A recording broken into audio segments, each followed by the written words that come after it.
I've been taken by Amelia and the story of Amelia Earhart for many years, and ever since have just been really transfixed by the stories of her that aren't the story of her disappearance.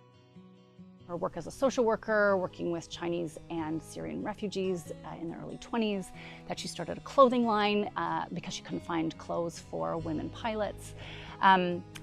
Also, my family history with flying has been sort of before I can remember. My maternal grandfather was a pilot during the First World War, and he taught flying.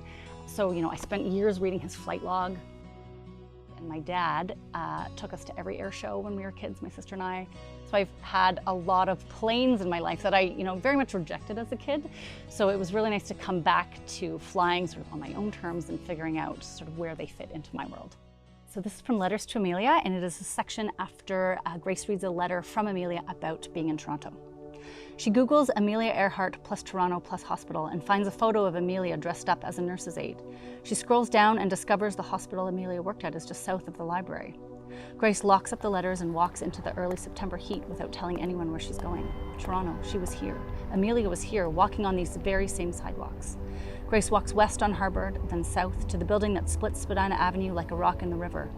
This was Amelia's Toronto, except for instead of nervous first-year engineers painted purple following a guy with a trumpet and the smell of 7-Eleven hot dogs, there were First World War soldiers who hadn't mastered walking with crutches or the turn of a wheelchair wheel.